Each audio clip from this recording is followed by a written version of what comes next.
One of the most amazing monuments of Mozia and of the Mediterranean is this circular temenos. This circle, 118 meters of diameter, around 300 meters of length, all built with this a single wall enclosing a sacred area, the area of the springs and the area of many other sacred installations.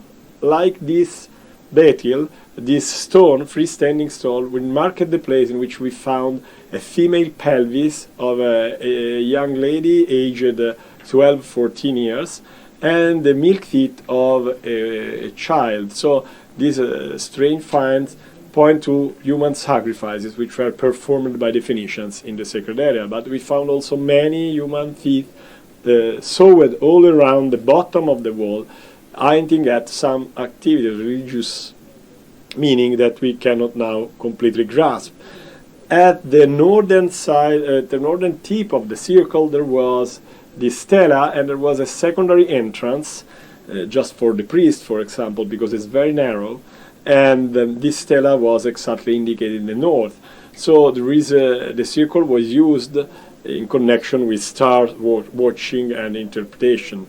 As we move just west from this installation, another interesting feature is visible in the inner wall of the themenos, that means of the sacred precinct, which is a niche with a special stone inside, which is alabaster, and this stone and niche were found filled up with offerings. Some of these offerings were very beautiful statuettes and a scarab depicting Pegasus, the winged horse.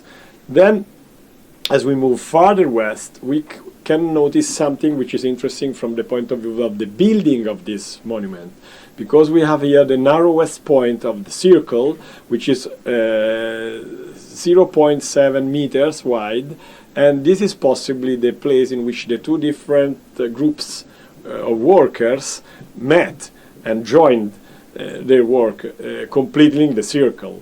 So it's a very interesting monument, and it's quite unusual monument, but very important. At the joint between the circular temenos and the Temple of Astarte, another series of offerings of symbolic installations can tell us some more about this extraordinary sacred area. There were, of course, stones just marking the place where offerings were performed. There was here a circular deposit where a fantastic sherd was found bearing the epithet, that means the name of the goddess, in Greek. This gave us really another wonderful hint for understanding the religious word of this goddess, because the name that the Greek used to give to Astarte of Mozia was Aglaia. Aglaia means shining, so it recalls the role that the goddess had as a star, and reminds us that the Phoenicians were seamen, were people crossing the Mediterranean, and they needed stars.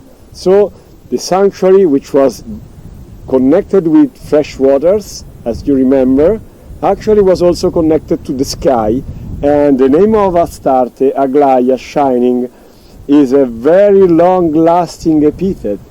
Imagine that in Italy we still have Madonna della Luce, or if you recall, you remind the beautiful paintings of the Renaissance, you surely know that on the mantle of the Virgin Lady there is a star here. This is the heritage arriving from the ancient Near East, that is the goddess Astarte. Some meter far away we had another unexpected find.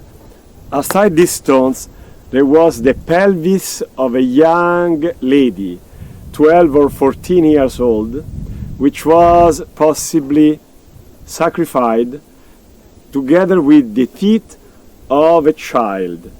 There are no explanation for this find, but the only suggestion is that we have to do with a human sacrifice added to the building of the temenos nearby the temple of the goddess. It is in fact another repeating retrieval that we could find all around this wall human teeth belonging to young people, which were possibly sacrificed and offered to the goddess to protect the sacred area. The spring area, the sacred area of Baal and Astarte, was encircled by this huge temenos, that is a sacred precinct, a circular wall encompassing the whole area of around 2 hectares, with the diameters of 118 meters, and the center, which is exactly the same center of the pool. So an amazing monument with a very distinguished building technique.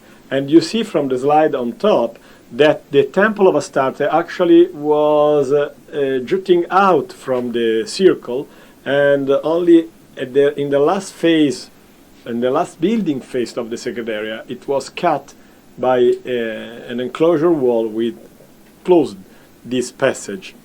On the other side you see the entrance to the north, and the building technique is amazing. There are pillars, each 3 meters, on the outer side of the wall, which was possibly visible like nowadays, while inside there are traces of the presence of a white plaster.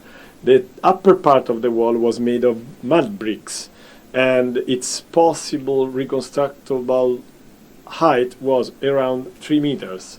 So actually it was not possible for the people outside in the city to look inside and to see what was going on in the sacred area. And this is the northern stela that we have seen near the northern passageway or entrance. And this monument is amazing, as it was preserved exactly in the same spot where it was erected, and not far away from it there were many other offerings found all around this temenos, this precinct. You see here some examples. There are lamps, there are burnt astragali, and there are several precious items such as coins, such as scarabs, decorated scarabs, like these 2 amazing examples, one showing a lioness attacking a bull, and Pegasus. Both themes are connected to Poseidon, that is the Greek name of the god Baal, worshipped in the sacred area of the Kothon. Then you have a griffle, which is a clay figurine which is imitating some bronze prototypes, which are known in the so-called Orientalizing period, that is the 7th and 6th century BC. So a variety of items, but all of them are connected with the religious use of the circular wall. Now we move to some very strange finds. Here we are just outside the wall, and in this area, 1.5 meters more or less from the inside curtain wall of the wall, we found many of these stones. These are marking stones indicating the place in which an offering has been deposited, and in one case like this we found the pelvis of a human pelvis of a female, of a girl aged 12-14, accompanied by the milk teeth of a child. And of course these finds suggest that the human sacrifice could be performed in the sacred area, but we don't have the definitive proof about this. Then as we go ahead, we found several human, in this case male teeth. These teeth were sewed all around the circular wall, and the meaning of this teeth sewing is almost unknown. There are many, as you see. In some cases there are also mandibulae, and possibly this was a way for protecting the wall by using either teeth taken from heroes, that, for example, soldiers which were dead in battle for the city of Mozia, or the opposite, they were slaves which had been sacrificed just for the sake of the protection of the sacred area and the gods. So you see, many of these items are also interesting because now we are extracting the DNA and we are just mapping this group if they belonged actually to the community or they belonged to some group else from elsewhere in the Mediterranean. So a very unusual and very interesting find